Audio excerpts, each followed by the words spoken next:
featured speaker now. Like Mr. Ed Spires. You may remember him from the meeting 2 months ago when David Orr was our featured speaker, and he had important questions for Mr. Orr. Ed Spires recently retired from a lengthy career in software engineering management for companies both small and large, public and private, local and international. As an Organizing for Action Fellow, Mr. Spire works in conjunction with several progressive groups, such as Indivisible, the League of Women Voters, Moms Demand Action, and Represent.us, and is actively engaged in the promotion of progressive policies, including gun violence prevention, election integrity, and campaign finance reform. He is an election equipment manager and deputy voter registrar in Cook County, suburban Chicago. He and his spouse also enjoy singing with several high Anglican and Roman Catholic church choirs, as well as secular groups in Chicago, Houston, and San Francisco. Representing an indivisible chapter in the Northwest suburbs, he will present Restore Our Democracy, a discussion of the corrupting influences of unlimited political money on our government and what we can do here and now to begin reversing this troubling trend. Please welcome Mr. Ed Spires.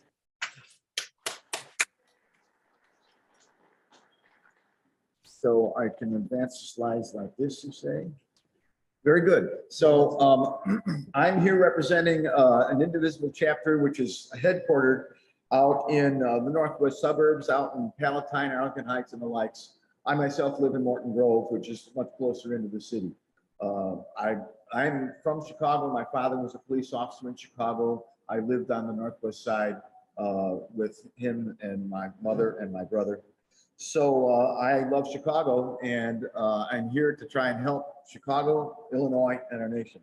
My partner in this activity, Jim McGrath, is on this call, and I'd like to tell you a few words about our organization before I get into the presentation. So Jim, can you unmute and tell folks about NWS OFA, please?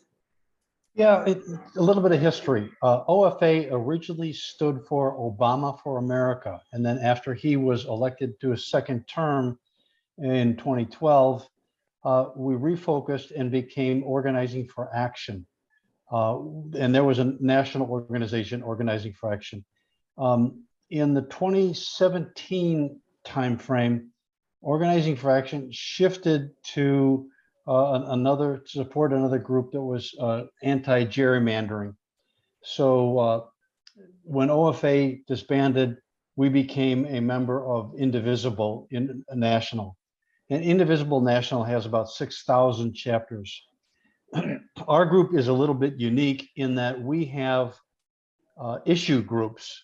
And as you can see, if you look at the chart that Ed has up there, and at about 11 o'clock, you'll see a bullet says Restore Our Democracy.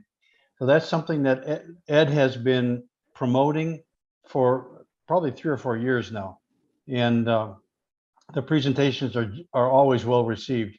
We have a Social Justice Alliance, gun violence prevention, which right now is everybody, I hope, is on everybody's mind.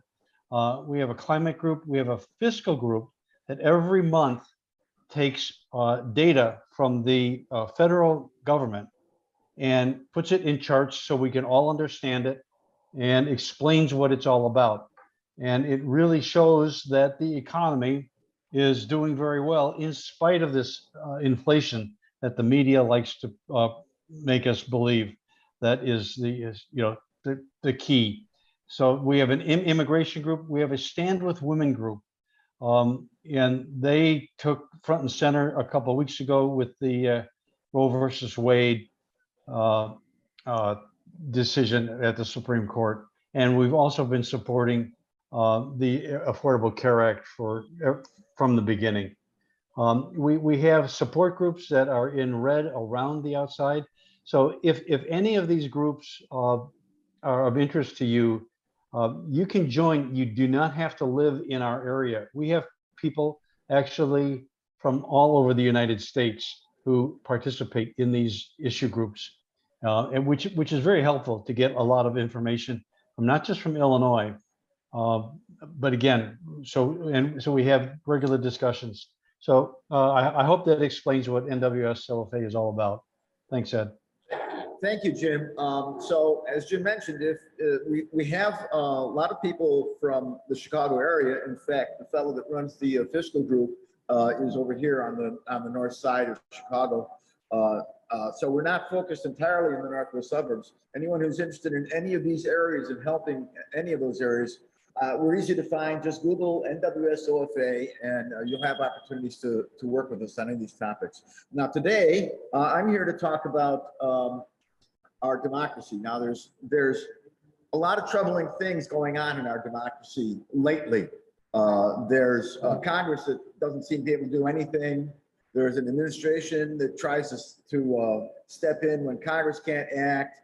There's courts that stop the administration or turn back situations you've had for decades. It's kind of a mess. But the topic I'm going to talk to you about today is not something that's new. It's not something that's just come up in the last few years or the last few months. The topic I'm going to talk to today is something that's hampered our democracy for decades, and that is money in politics. So we're going to talk about a little bit about what our democracy really is, what it's supposed to be. What did I just do? I did something wrong there. Close that. There we go. Get back here. We're going to talk about how we can tell if our democracy is working well or not. If it's not, and I think it's not, why that is, what we can do about it, and what's stopping us from fixing it. So there's some things we can take action on, and I'm going to be describing those. So first of all, let me talk a little bit about what our democracy is. A lot of people claim U.S. is not a democracy, it's a republic. And they say this often when you're talking about the Electoral College, when you're talking about states' rights versus popular vote. And to me, that's a little silly. It's really both. There's no, if you look up the definition of republic and democracy, they don't conflict with one another. A republic can be a democracy, and ours is. And in fact, it's always been what we term a representative democracy. There are two forms of democracy. There's a direct democracy where everybody votes on everything, and maybe that works in a small New England town or in ancient Greece. But most countries that are democracies are representative democracies where we elect legislators and administrators, governors, president to run the country for us, and they make the detailed decisions. Sometimes people say to me, why shouldn't we have a direct democracy? And I talk to them about Brexit. I say, if you just expect the population to understand complex situations, they don't have the time, they don't have the research ability, they don't have the expertise, and they can be too easily swayed by advertising, by people who have a lot of money. And Brexit is a perfect example of that. They let the population decide whether they should be in the EU or not. And the population got talked into taking England out of the EU, which is damaging for the country because a few rich people put a lot of money into advertising to talk them into it. So direct democracies don't work very well for big countries, but representative democracies do. And that's why most democracies are representative democracies. So we have a representative democracy. We elect people, they go to Congress. Do we get what we want from them? A lot of people feel like they don't. But we can actually measure this. My background is as an engineer. I'm a graduate of Circle. I have a degree in applied physics, but I spent my years in software. And I always approach software the way an engineer would. You have to measure something to understand it. You can go make changes in the system, but if you didn't measure it before and measure it after, you don't know if you've done any good. Measurement is key. So we can measure this. And Princeton did measure it. Princeton ran a study that looked at what people expect from their government and what the government actually does. And the result of that study is that Congress doesn't really care what we think. And here's a short video that I'm going to play that describes that. For the last few years, I've had this sense that everything I learned as a kid about how America's government works is completely wrong. But I had no idea how bad things actually were until I saw this one graph. Researchers at Princeton University looked at more than 20 years worth of data to answer a pretty simple question. Does the government represent the people? Now, this is what they found. This axis here represents public support for any given idea. On the left at 0% are ideas that not a single American wants. On the right at 100% are ideas that everyone supports. This axis represents the likelihood of Congress passing a law that reflects any of these ideas, from a 0 to a 100% chance. On this graph, an ideal republic would look like this. If 50% of the public supports an idea, there's a 50% chance of it becoming law. If 80% of us support something, there's an 80% chance. You get the idea. Now, most Americans would probably agree that, with a few exceptions, we should be as close to this ideal as possible. Unfortunately, the way America actually works doesn't even come close. Take an idea that nobody supports, literally nobody, and it has about a 30% chance of becoming federal law. Now, take an incredibly popular idea, the most popular idea this country has ever seen, and there's also about a 30% chance of it becoming law. This means that the number of American voters for or against any idea has no impact on the likelihood that Congress will make it law. Put another way, and I'm just going to quote the Princeton study directly here, the preferences of the average American appear to have only a minuscule, near zero, statistically non-significant impact upon public policy. So if you've ever felt like your opinion doesn't matter and that the government doesn't really care what you think, well, you're right. But there's a catch. This flat line only accounts for the bottom 90% of income earners in America. Economic elites, business interests, people who can afford lobbyists, they get their own line. Look at how much closer their line is to the ideal. When they want something, the government is much more likely to do it. And when they don't, they have the power to completely block it from happening, no matter how much the rest of the country supports it. They get what they want, and guess who ends up paying for it? We pay for it with the most expensive healthcare in the world. We pay for it with a tax code that's a complete mess. We pay for it with internet that's slower and more expensive, with wasteful spending, a floundering education system, a catastrophic drug war, and 1 in 5 American children born into poverty. Almost every major issue we face as a nation can be traced back to this graph. How does this happen? Well, just follow the money.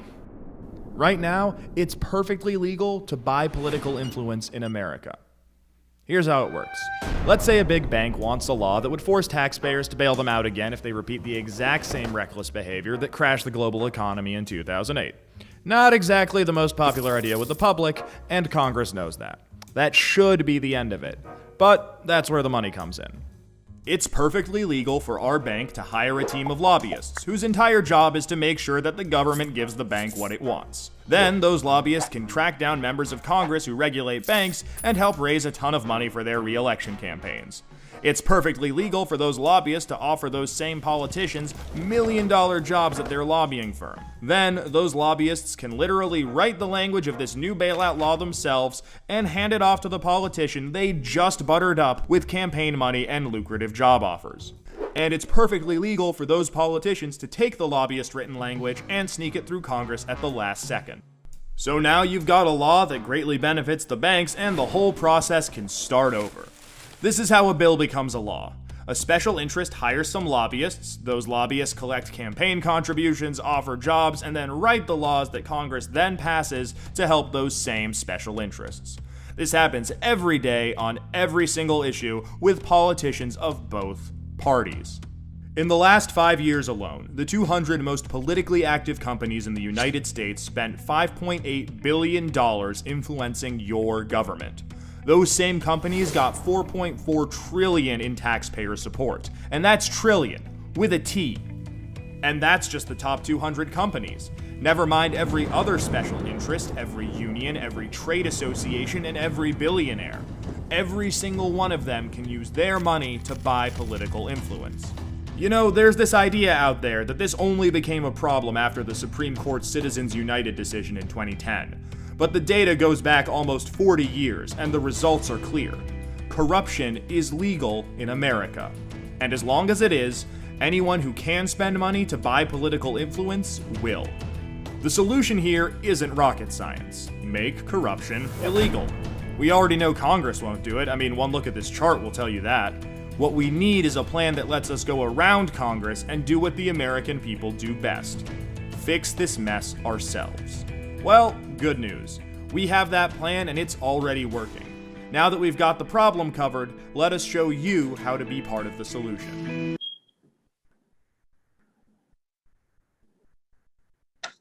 Okay, so we watched this.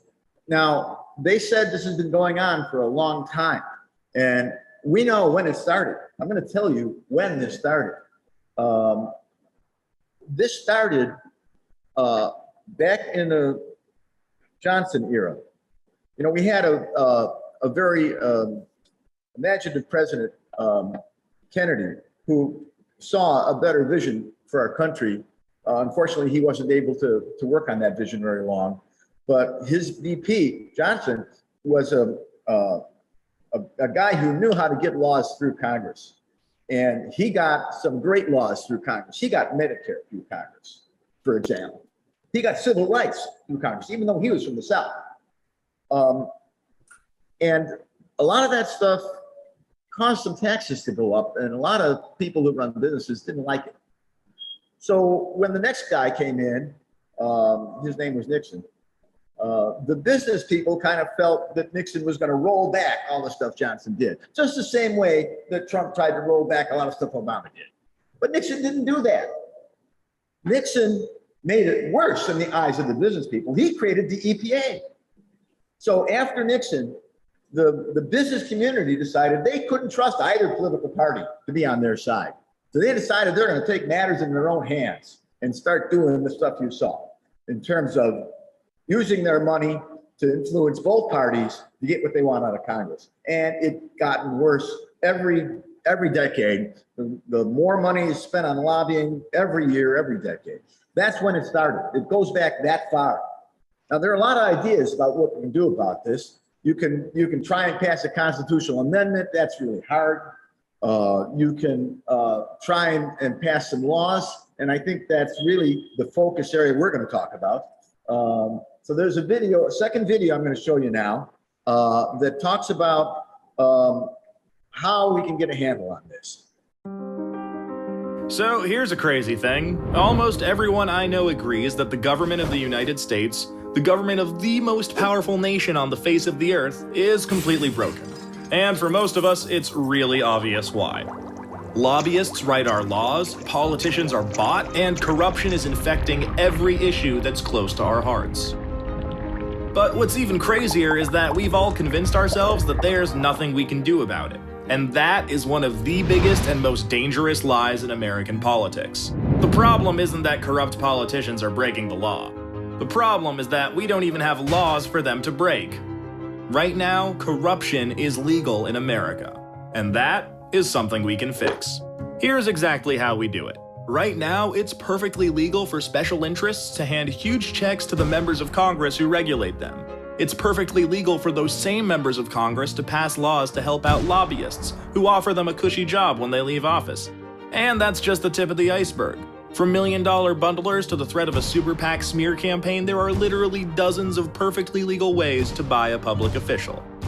But that makes the solution pretty obvious. Make corruption illegal. All of it. And that is where the American Anti-Corruption Act comes in. It introduces a strict set of ethical standards, so if you're an elected official on, say, the Senate Banking Committee, you can't take donations from banking lobbyists. It mandates full transparency, so the American people know exactly who's trying to buy our elected officials. It changes how elections are funded, so clean candidates can win without selling out to special interests. And it does all of this while protecting the people's right to free speech. That's because the act was written by top constitutional scholars, conservative and liberal alike, to stand up to the toughest scrutiny. You can read the full text of the act at anticorruptionact.org. And speaking of the Constitution, let's talk about a little Supreme Court ruling called Citizens United. Here's the thing. While a constitutional amendment to overturn Citizens United would help clamp down on those shady groups with names like Americans for Freedom and Jobs and More Freedom, it wouldn't fix any of the problems we talked about before. You could pass that amendment tomorrow and the bribery, the extortion, the conflicts of interest, all of it would still be legal. But in a weird way, that's actually good news because it means we can solve a huge part of this problem with a plain old law. Go back and think about what we just heard. What we just heard is that we can pass laws, federal laws, state level laws, to make this kind of stuff illegal. And in fact, the House did pass a law in this area. It was called the For the People Act, kind of a generic name, but that act had a lot of stuff in it. Almost everything that's in their proposed Anti-Corruption Act was in the For the People Act, which the House passed and the Senate would not consider. So it is possible to fix this stuff in law. And okay, very good, thank you. So the For the People Act had everything in it we need. The Senate's not going to pass it. It also included voting rights legislation. We tried to take that out and pass it separately. The Senate wouldn't pass that either. So the Freedom to Vote Act also did not pass. There was a whole bunch of stuff in the Freedom to Vote Act. I don't want to get into that right now because that's not really the topic of this presentation. But how can we get this stuff implemented if Congress won't act? So there's something we can say about that. It's very difficult to pass this stuff. The GOP won't support it, and we have the slimmest possible majority in the Senate. And we can't pass anything like this without eliminating the filibuster. And right now, we're more worried about voting rights and abortion than money in politics anyway. So at the federal level, we have to work on the most important things right now. But the anti-corruption stuff can become law at other levels of government. We can take steps at the city, the county, the state level to implement these kinds of laws to make this kind of activity illegal. And I've got one more short video to show you about that. It makes it clear that action at a lower level can eventually help solve the problem at the national level as well. I think it should be. Can I do this part? Go for it. So first of all, the US Constitution gives states sole control over how elections are run, even federal elections. So when we fix gerrymandering or election laws, that fixes the federal election in each state. That means that by going state by state, we have an immediate impact on how we elect Congress and how we hold them accountable. But there's more, and that brings us to our second line. This line is from a Bloomberg News study. It finds that throughout American history, passing state laws leads to federal victory. Let me show you what I mean. This chart shows the number of states over time that pass laws giving women the right to vote. When it hits the right side of the chart, that's the federal victory. Okay, now I want you to watch the blue line. We're gonna do this again with interracial marriage. There were a few states in the Northeast that made it legal decades ago, and centuries go by, and we hit this blue line where all of a sudden there's a rush of activity, which leads pretty quickly to federal passage. So here we are again with same-sex marriage. One state, Massachusetts, for many years. A couple decades later, we hit that blue line, a jump in state activity and federal passage. This isn't about these issues. This is about a winning political strategy. The crucial finding in the Bloomberg study is that a key event, often a court decision or a grassroots campaign reaching maturity, triggers a rush of state activity that ultimately leads to a change in federal law. We can't pass it in Congress, but we can do things on our local level, at our state level. Illinois recently passed an ethics bill, which was kind of weak. It's better than nothing, but this is something that we have to take on as an issue that we can use from the ground up. And grassroots efforts, ground up efforts do work. We've had a number of areas where local action has caused some improvements. We've got several states that have gotten a handle on gerrymandering through their state legislature. We've got ethics legislation passed in several states in many, many cities. We're seeing campaign finance reform mostly in cities at this point. improve voter access in a couple of states. That some of that is being turned back right now with the people that support the contention that the 2020 election was stolen. We've got ranked choice voting moving forward. And in fact, there's a very interesting thing going on in Texas, in Alaska, that I want to tell you about. And this is a little bit of an aside, but this has to do with how gerrymandering impacts the political division that we have. You know, when you've got a gerrymandered state, you've got safe seats, and you know, in this district, the Democrats going to win. Like here in Chicago, the Democrats are going to win. There's places downstate where the Republicans going to win. That stuff kind of demotivates us. Some people don't bother voting because they think that what's the difference? Whether I vote or not, I know who's going to win. And what that means is that the primary, we just had the primary. Primary is the only election that counts. The primary is going to decide who's running for mayor, and whoever's running for mayor, the Democrats going to win, probably. So the problem is that most people don't vote in the primary. Most people don't bother to vote in the primary, and only the most radical party members on the left and the right vote in the primary.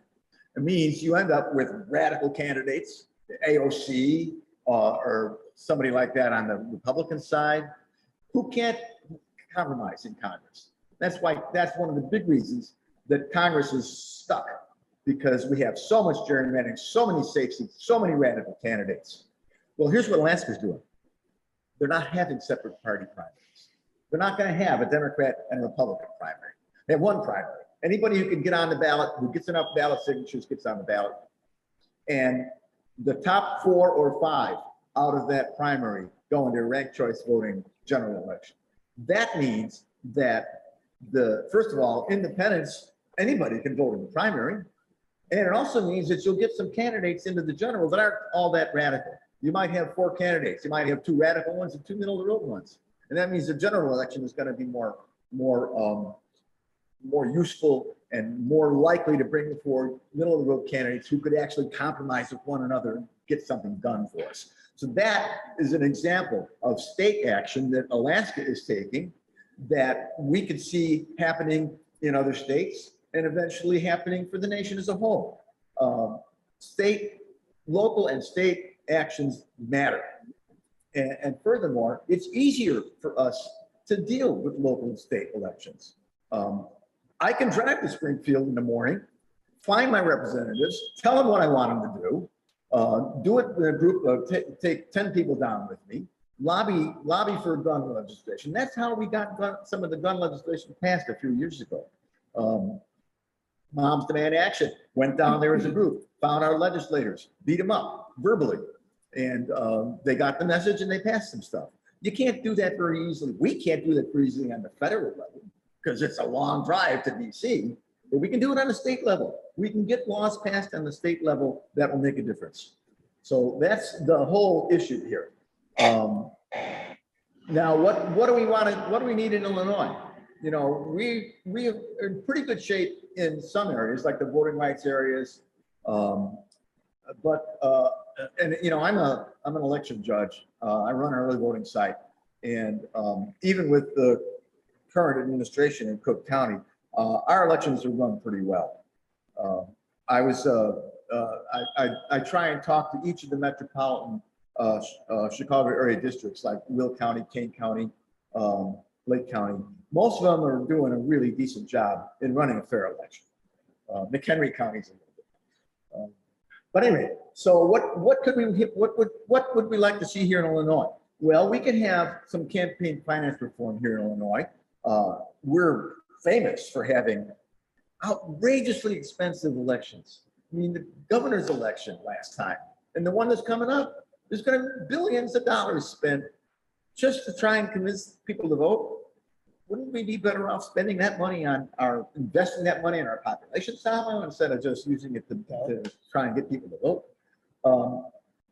The thing I talked about how we run our primaries and ranked choice voting, that's an issue that we can address at the state level. Evanston is experimenting with ranked choice voting at the city level.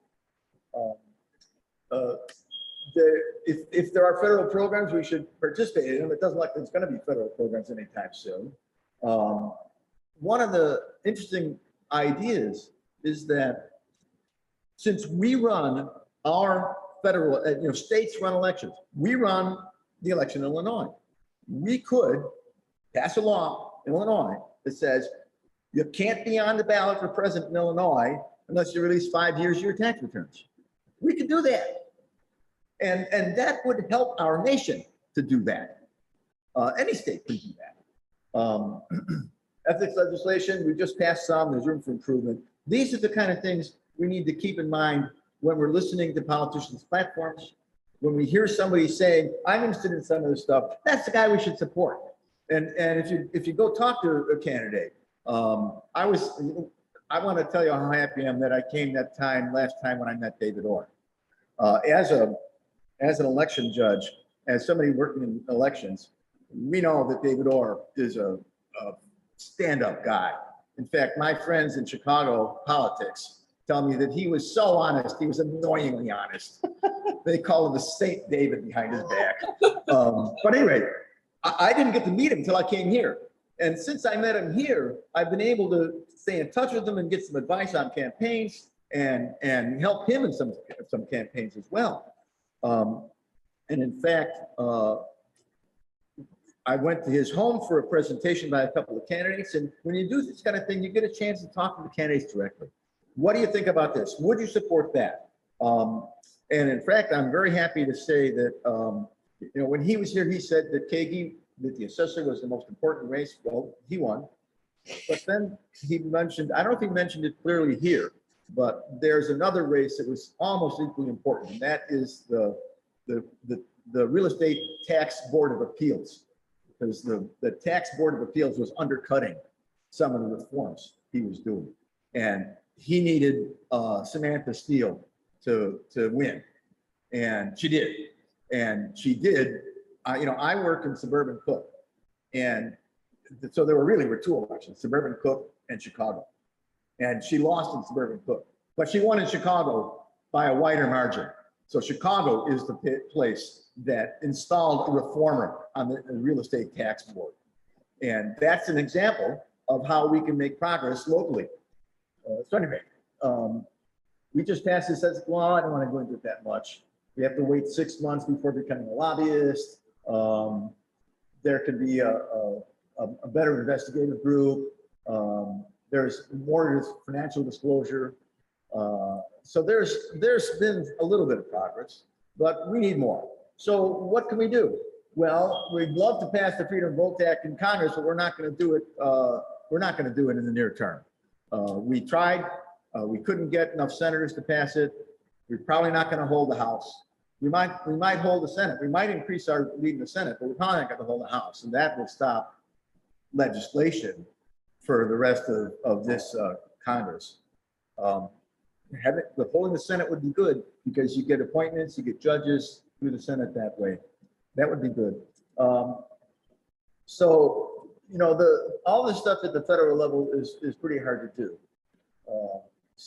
But, there's stuff you can do at the other levels. There are groups you can join. You can join Represent.us. That's the group that produced the videos I showed you, the first two videos. They work in different states. We run a bunch of things in NWSOFA and in Indivisible, Illinois. In particular, we focus on Illinois to some extent. We focus more on Wisconsin and Michigan, because those are states where you can make a difference. In Wisconsin, we have a chance of getting rid of Ron Johnson and having another Democratic senator. So we do phone banking, we do letter writing, and these are the kind of actions that you can participate in now. Does anybody here not know what a witness slip is? Okay, you got to know what witness slips are. This is kind of unique to Illinois, but witness slips are a way for you to tell the legislature about a specific bill, whether you want to see it pass or not. When a bill is coming up into committee, they open up a process whereby the public can vote to support or oppose the bill. And this, you hook into a group that watches the legislature for the interests you care about. And I'm going to talk about what we did to get some of the gun violence prevention laws passed. We worked with Moms Demand Action. They were watching the legislation, and they would give us a heads up when it's time to file a witness slip. And that's just something you do on the internet. There's a site you go to on the internet, you register yourself, and it takes 30 seconds to file a witness slip in opposed to support or in opposition to the bill. So Moms Demand Action would send out a note saying, there's a bill coming up tomorrow. We want to see it pass. Right now, the Republicans have filed a lot of witness slips against it. We need 4,000 witness slips overnight to get the committee to pay attention. And we do it. We send it to everybody, there's Facebook groups, email chains, call people, and you turn up. And the next morning, the committee asks the tech guy, so what do the witness slips look like? And the guy said, well, it was 400 to 20 yesterday, but it's 4,000 to 400 now. So you better pay attention. And they do. So those witness slips really work. And if you're interested in gun violence prevention or ethics or whatever, we can hook you up with a group that will give you a heads up when we need witness slips. And when we need witness slips, if they come through, we can make legislation happen in Illinois. So that's what witness slips are all about. You can join one of our working groups. You can help us build coalitions. We'd like to, the gun violence group people are a good example of this. They build coalitions of multiple groups that bring massive amounts of political opinion to weigh against legislators. Many of these groups find that the political money is behind their problem, whatever their problem is. You saw how pervasive the corruptive influence of political money is in many different political groups. So many groups find that it's worth their while to try and help get a handle on that. So that's what I have. I'm interested in your thoughts. I'm interested in your questions. As I've mentioned, I'm highly experienced in a number of areas. So, I mean, if you have questions in some of these other areas, such as election processes, vote by mail, anything else, I'm happy to take questions on this topic or any of the other areas I've mentioned. Why don't rich people pay more taxes? And the answer is because they lobby for laws that allow them not to pay more taxes. For example, you look at a guy like Trump that makes his money in real estate. He gets to deduct depreciation on his properties. Even though the properties are not depreciating in value, they're increasing in value. More taxes. I said, why don't they pay taxes? The gentleman is saying the problem is not that they don't pay more taxes, they don't pay any taxes. It's the same problem. Trump didn't pay any taxes because the depreciation on his real estate was so large that it offset all of his income.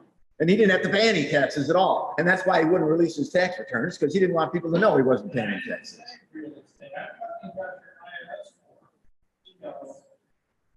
I'm not sure what you're asking, sir. You're talking about an IRS form? Sure, and that's what I'm saying. If you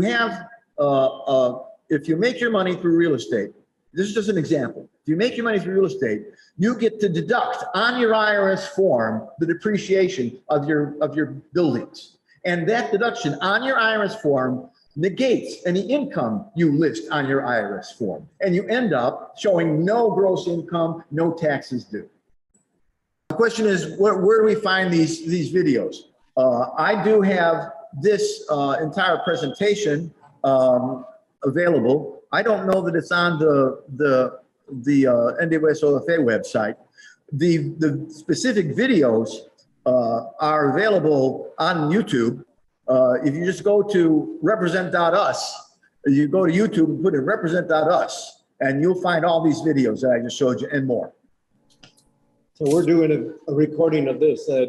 If you want us to, we can put it out. Sure. And we'll put that in the we won't put the videos as part of the presentation, but we'll put it in the credits That's fine. and a link to the Very good. We'd be happy to come. Thank you to Ed Spires. Hope to see you again. And that concludes our meeting for today. Thank you all for attending. Please. Sorry, That's might right. be easier this way. Sure. So, given the 2010 Citizens United decision by the Supreme Court, which really opened up the floodgates for a lot of our, opened up the floodgates for individual corporations to give unlimited money in campaigns. Do you have concerns, or are you concerned at all that if we pass state legislation that impact either campaign finance or ethics laws, the Supreme Court would take a similar tack, given the fact that the court's more conservative now than it was 12 years ago? Of course, I have grave concerns over the current Supreme Court. I've seen it undo things that have been in place for 50 years. I've seen it damage our ability to get control of gun violence. I've seen it damage our ability to control our climate. So yeah, I've got grave concerns over the current configuration of the Supreme Court. And I am a strong proponent for fixing the court. And there's only one way I know to fix it, and that is to expand it by two judges. We expanded the court by 2 judges. We would restore the balance. We would put the Chief Justice Roberts back in the position as the swing vote. And I don't see anything else we can do. And I'm extremely worried about this because next year they plan to rule on the independent legislation principle. A ruling in that area could say that state legislators can run elections however they want and decide the results however they want, and that even state Supreme Courts would have no control over that.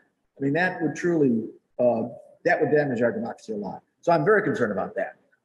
Yes, it is possible that this court could decide that any law we pass is unconstitutional. I hope it's unlikely, but who can say after what we just saw? So I think that we all should be concerned about the Supreme Court. We all should push our administration and our representatives to do something about it now. Because if we don't do something about it now, we won't be able to do it after the midterm. Well, let me repeat the question. The gentleman is finding it hard to understand how corruption can be legal. Well, the answer to that is really quite simple. Something's only illegal if there's a law outlawing it. I mean, just because it's wrong doesn't mean it's illegal.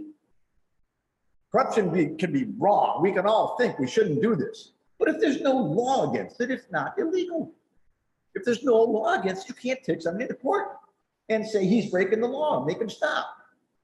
So as much as we all think that this kind of political corruption is a terrible thing, it's bad for our democracy, we shouldn't allow it, it's legal because there's no law to stop it. Now, there are some laws in some states. I just showed you that Illinois passed an ethics law which makes some things illegal, but there's not much law in this area at the federal level.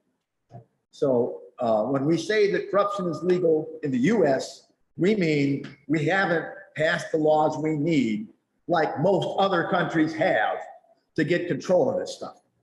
I would just like to reiterate in support of your presentation that right here, what I was talking about on Broadway on July 9th is where you can pick up the postcards or ask to get postcards to send into Michigan and to send into Wisconsin. That's the Broadway Armory. No, this is the the 4660 North Broadway site. They're having a grand opening there to help get out the vote. David Winter and I and others did postcards that influenced the get out the vote in Georgia and South Carolina, which helped change the balance in the Senate.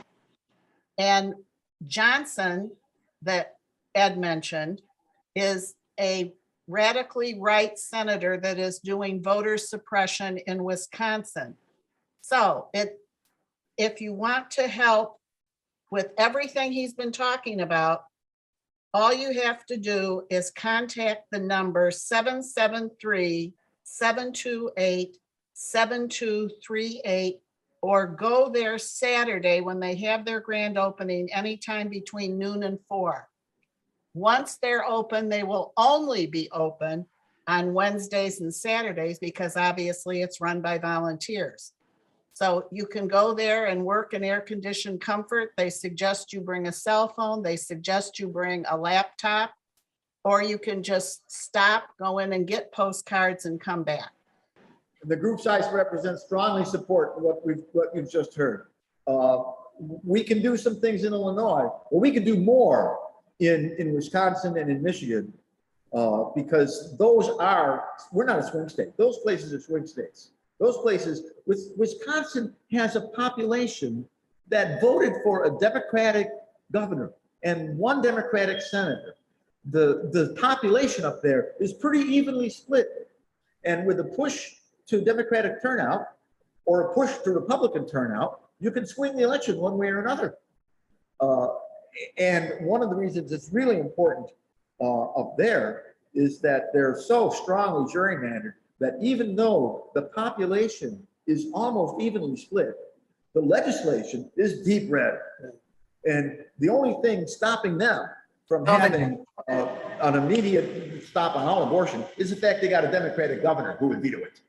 So the Democrats really want to support the governor and get Johnson out. The Republicans really want to get a Republican governor in there and get the other senator to be Republican. It's a real battleground, and it's the most important battleground in this neck of the woods. And I go up there myself. I go up there personally to canvass, to lobby.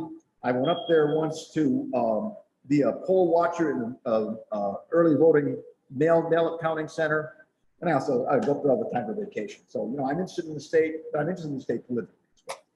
So I strongly encourage you to work on Wisconsin and Michigan as well. I have a question. Besides increasing the size of the Supreme Court, is there anything we can do in the short run? I don't know of anything. I got a presentation running tomorrow night for Indivisible, Illinois on this issue. And I intend to ask the speaker that very question because maybe we'd like term limits for the justices. Maybe we'd like an age limit for the justices.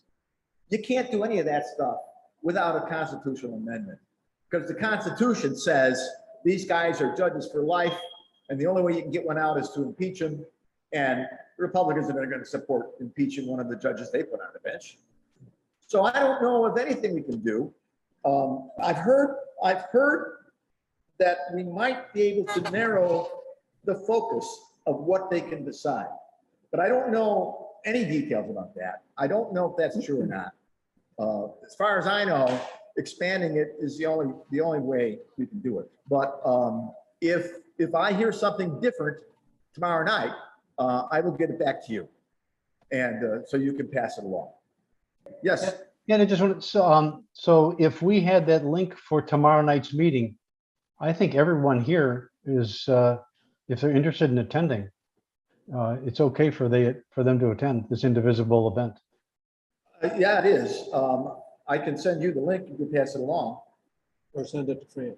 Okay, I'll send the link before I leave here. I have it on my cell phone. I'll send the link, and you guys can pass it along. And if you want to come tomorrow night to hear more about how courts matter to our democracy, it's at 7:30 tomorrow night on a Zoom meeting. All right. Do we have any more questions for Ed? If not, thank you very much for allowing me to come and speak to you. I'd love to come back and talk to you about mail voting. I have a presentation that describes what's going on in Illinois about mail voting and how mail voting is safe. I'd love to come back and talk to you about the Electoral College. I have a long presentation in that area. So I'm always available. If you want to hear more, I'd be glad to come back. Very good. We'd be happy to come. Thank you to Ed Spires. Hope to see you again. And that concludes our meeting for today. Thank you all for attending.